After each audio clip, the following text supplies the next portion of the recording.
वहां पे जंगली जानवर इसको खा गए हैं। जब हमने कपड़े देखे हैं तो कपड़े मेरी बच्ची के साबित, अगर वो जानवर इतने ही समझदार थे कि उन्होंने मेरी बच्ची सारी खा ली, हड्डियां छोटी छोटी करके फेंक दी। यहाँ से उठाया था, वहां पे लेके गया, गला दबा के मार के छोड़ आया। फिर उसके अगले दिन इसने बताया कि आओ जी, ये एक मोर्चे में से हमें ये कुछ हड्डियां और आपकी बच्ची के कपड़े मिले हैं। अस्सलाम वालेकुम नाज़रीन, मैं हूं एडी मलक और इस वक्त बाटापुर के उस घर के बाहर मैं मौजूद हूं जहां 10 अगस्त को एक 5 साला मासूम बच्ची लापता होती है। पुलिस उस लापता बच्ची की एफआईआर तो दर्ज कर लेती है, लेकिन उस बच्ची को ढूंढने में आज तक भी वो कामयाब ना हो सकी। बच्ची के वालिदैन को उनको तसल्ली दिलाने के लिए उस बच्ची के कपड़े तो पुलिस ढूंढ कर इनके हवाले कर देती है, लेकिन उस बच्ची का कोई सुराग नहीं लगा सकी। वो बच्ची कहाँ चला गई, उसे किसने अगवा किया, ये सारा मामला इन्हीं से जानते हैं। अस्सलाम वालेकुम जी। जी वालेकुम सलाम जी। अंकल जी, आप क्या लगते हैं बच्ची के? मैं बेटे नाना हूँ। क्या नाम था बच्ची का? फजर। अच्छा, ये क्या हुआ था वाकया, किस तरह से लापता हुई? उस दिन जी मेरी बच्ची बीमार थी, बुखार था उसको, हमारे साथ बैठी थी घर में। ये इधर हमारा घर है, ये मुजरम का घर है जो पुलिस वालों ने साबित किया है। ये हमारा 10-12 फुट का ये फासला है। इधर से बच्ची निकलती है 11:42 पे, मेरे पास एक कॉल चल रही थी। हम अपनी एक, मेरी और बेटी एक दाखिल थी हॉस्पिटल गुरकी में, उसको हमने डीएचए शिफ्ट करवाना था। बस उसी चक्कर में व्हाट्सएप पे कॉलें चल रही थी। 11:42 पे मैंने पुलिस वालों को वो सारा बताया कि ये 11:42, उन्होंने फिर फुटेज निकाल दी, क्योंकि इसने हमारे साथ बहुत बगैरती की। ये बगैरत पहले दिन से हमारे साथ था, आखिरी दिन तक। बच्ची को तलाश करने में, तलाश करने में, एफआईआर लिखाने में, सीसीटीवी कैमरों में, हमारे मोबाइलों में।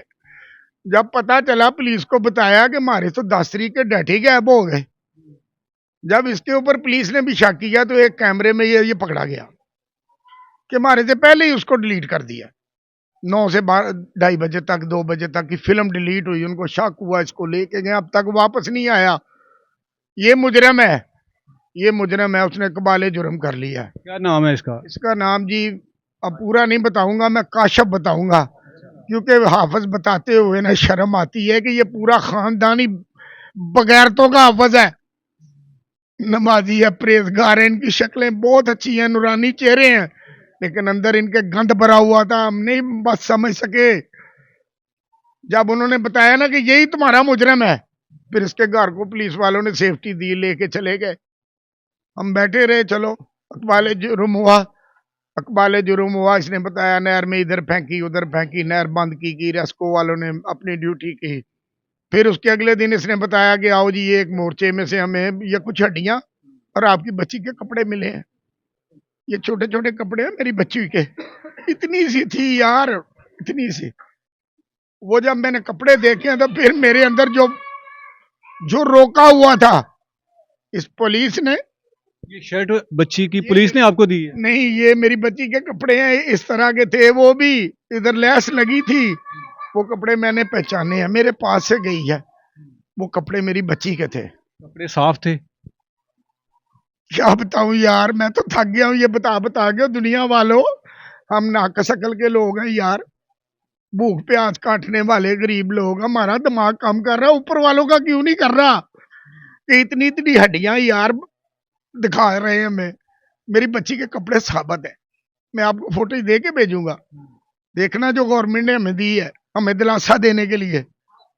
19 तारीख का ये वाकया है कि जब उसकी लाश, हड्डियां मिलती हैं, अभी तक डीएनए नहीं हुआ, क्योंकि हम गरीब पाकिस्तान में पैदा हुए। जब वो पुलिस ने आपको हड्डियां दिखाई और कपड़े दिखाए तो क्या कहा कि ये आपकी बच्ची की हड्डियां हैं और इसके साथ इसने क्या किया है? ये आपकी बच्ची को यहाँ से उठा के ले गया है। ये 10 फुट के अंदर अंदर इसने वाकया किया है। इधर से बैठी थी, इधर आई है, उठा के मोटरसाइकिल पे ले गया है। मैं पुलिस वालों को फिर चैलेंज करता हूँ कि जो टाइम तुम बता रहे हो, यहाँ से उठाओ मुजरम बन के। और जिस जगह पे जा रहा है, मैंने पैदल सफर किए वहां पे, यहाँ से 6 किलोमीटर दूर है वो जगह, और जंगल का इलाका है। जिधर इसने मोटरसाइकिल चलाई है, तो उधर जाके मार भी आया है, मुद्दा भी गायब कर रहा है, और वापस भी हमारे साथ आ गया। आप लोगों की इसके साथ कोई दुश्मनी थी, कोई क्या वजह थी? इस बगैर तो ये तो हमारे अड्डे के, जिधर हम, सब्जी फरोश है मेरा भांजा, हम इधर मजदूरी करते हैं सब्जियां लगा के, और रोज की 100-200 की कमेटी डाल के तो हम अपनी कुछ जायदाद बना लेते हैं यार। ये हमारे सामने चाय बेचता था, मुझे क्या पता था कि ये आले फरौन बहन चो हमें मार देगा। इसको पाला, अभी तक मेरे भांजे ने आखिर तक इसका साथ नहीं छोड़ा। ये क्रिमिनल भी निकला, मुजरिम भी निकला, सब कुछ हुआ यार। अच्छा, पुलिस ने आपको क्या बताया कि मुलजिम ने आपकी बच्ची को अगवा क्यों किया, फिर उसका कत्ल किस वजह से किया था? बात यही तो मसला है। और यार लोगों की इन्वेस्टिगेशन सामने होती है, बयान सामने होते हैं, और मैं कुछ बताया नहीं भाई मेरे। बस ये बताया कि ये मुजरिम था, इसने एक बाले जुर्म किया, ना मुजरिम ही वहां पे है। या आपके मुजरिम ने एक बाले जुर्म कर लिया है, आपकी बच्ची को मारा है उसने, यहाँ से उठाया था, वहां पे लेके गया, गला दबा के मार के छोड़ आया है। वहां पे जंगली जानवर इसको खा गए। जब हमने कपड़े देखे हैं तो कपड़े मेरी बच्ची के साबित। फिर जंगली जानवरों ने कपड़े उतार के बच्ची को नोचा होगा। यही तो यार हम पूछ रहे हैं कि यार हम गरीब पाकिस्तान में क्यों पैदा हुए? मैं मर जाना चाहिए था। हम हिंदुओं में रहते वो ठीक था, हमारे बड़े क्यों छोड़ के आ गए इंडिया यार? वो फिर भी जब भले वो एक दरख्त की पूजा करते हैं, इंसानियत तो है उनमें कि उसके ऊपर थूकते तो नहीं। हम जिस मस्जिदों में नमाज पढ़ते हैं वहां पे गुनाह करते हैं।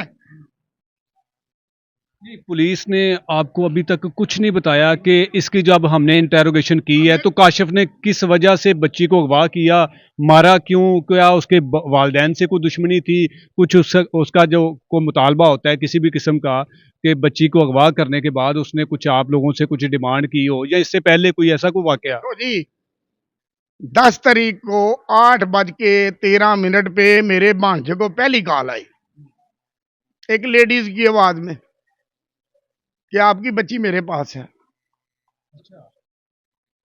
इंफॉर्मेशन के लिए 15 मिनट वेट करो।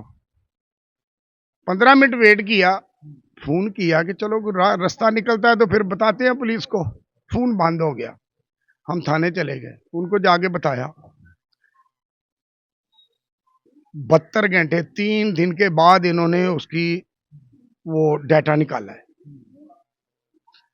समझ में ना आए कि हम यार वो सीआईडी देखने वाले, क्राइम रिपोर्ट देखने वाले, यार ये क्या हो रहा है हमारे साथ? आखिरकार पुलिस वालों ने बताया जी आपकी मुमताज बीबी जो है ना, वो ये कॉलर है। उसको पकड़ लिया पुलिस ने? वो हमारी हमसाई थी, ले गए। 4 घंटे के बाद पता चला जी इसके अंदर से कुछ नहीं निकला, ये साफ है, इसको वापस भेजो। तो उसने कॉल क्यों की कि बेटी आपकी हमारे पास है? ये तो हम उनसे पूछते थे, लेकिन वो जब इन्होंने डाटा निकाला है उसके नीचे शिनाख्ती कार्ड नंबर भी आता है, इन्होंने वो नहीं चेक किया। हमारे मोहल्ले में हमारी इन्वेस्टिगेशन लेट करने के लिए ये सब कुछ किया। मुमताज बीबी के नाम से उठा लिया, कुछ बाद में पता चला वो मुमताज बीबी को और है, फिर उधर चक्कर में पड़ गए। वो बस 2-4 दिन इसी चक्कर में पड़े हैं। फिर 15 अगस्त को मेरी बगैरती का लावा जो था ना फट गया। वो लावा बन रहा था ना अंदर, मैं अगर मीडिया के सामने जाने के लिए कुछ कर रहा था तो मुझे रोक लेते थे। कौन रोकता था आपको? मेरे घर वाले ही, रुक जाओ, पुलिस कहती है कि अगर तुम बाहर निकले आपका केस खराब हो जाएगा, मामू ना करना, मामू ना करना। आज भी तो आप बाहर निकले हैं। यार हमारा क्या केस है? वो गरीबों का कौन सा केस होता है यार? बस गरीब का यही केस होता है, बड़ी छाल मारेंगे, ये लो 5 साल के आटे के पैसे, सो जाओ। हमारा क्या है यार? ये हम गरीब मुल्क में पैदा हो गए। पुलिस आपको सही बात नहीं बता रही, क्यों? आपको ऐसा तो नहीं लग रहा कि मुलजिम जो है वो इतना बाअसर है कि पुलिस उसको बचाने की कोशिश कर रही है? ये भाई मेरे, ये बातें ये जो है ना बहुत बड़ी हैं। इस बच्चे की मैं आपको पुरानी हिस्ट्री बताऊं ना तो आप परेशान हो जाए। ये जिंदा कैसे है? इसको जिंदा किसने छोड़ा है? इसका बाप भी कातिल था, वो भी जुर्म कसम कुरान पे छुप गया। फिर ये इसका चाचा और ये मुजरम, ये दोनों अपने भाई के कातिल हैं, वो भतीजे का कातिल था।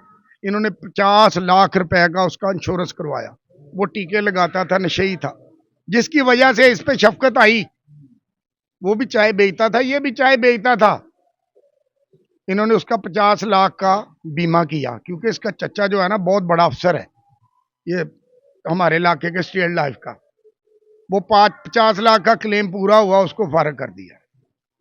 फिर इसने ससुराल वालों के घर एक डकैती डाली, इनका कोई ये काशिफ ने? इसी काशिफ ने, वो पूरी दुनिया ने देखी ये।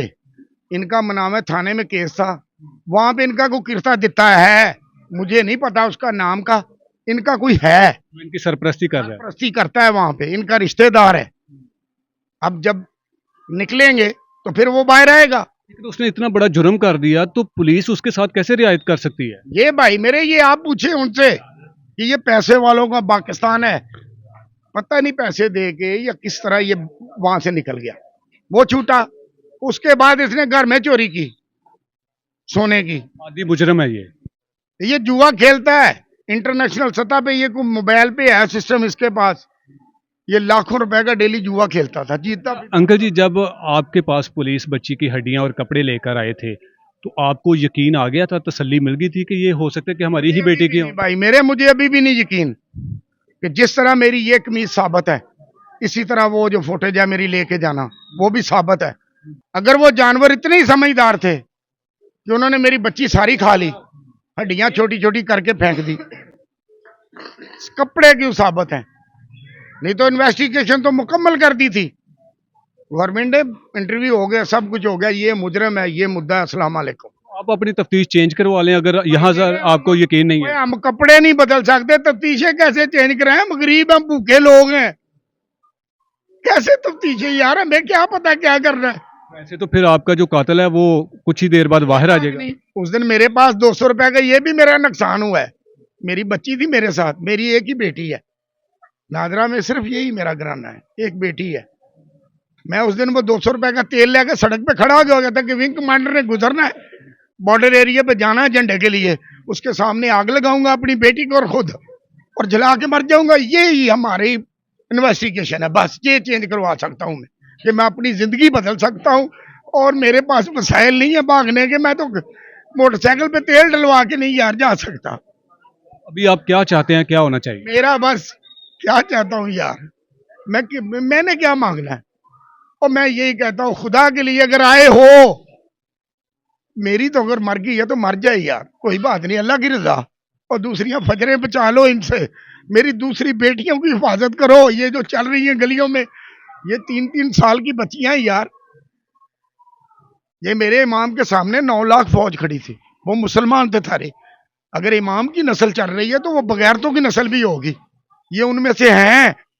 मैं पैगाम दिया है को कि ये हम, वो जो खून है वो अभी है।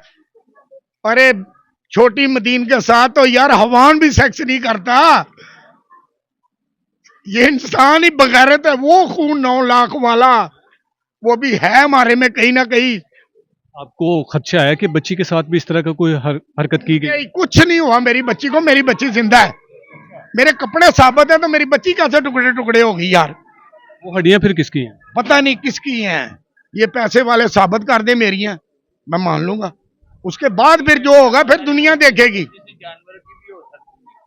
जी बिल्कुल नाज़रीन, आपने सारा वाकया सुना कि किस तरह से वो बच्ची लापता होती है और इसी गली से और इसी मोहल्ले से वो शख्स जो उस बच्ची को ढूंढने के लिए इनके साथ जो है वो मेहनत करता रहा, लेकिन अपने आप को बचाने के लिए उस शख्स ने जो ड्रामा रचाया, यकीनन कत्ल कभी भी छुपता नहीं है। और उस मासूम बच्ची को जिस बेदर्दी के साथ उसने कत्ल किया, लेकिन ऐसे कातिल को पुलिस क्यों बचा रही है? पुलिस ऐसे कातिल के बारे में क्यों खुलकर नहीं सामने आकर बताना चाह रही? क्या इसके पीछे कोई बड़ी शख्सियत है जो उस मुल्ज़िम को बचाने की कोशिश कर रही है? हम मजीद इस केस के हवाले से बच्ची की वालिदा से भी आपकी मुलाकात करवाएंगे कि उनके क्या जज्बात हैं। इसी के साथ इजाज़त चाहूँगा। अल्लाह निगहबान।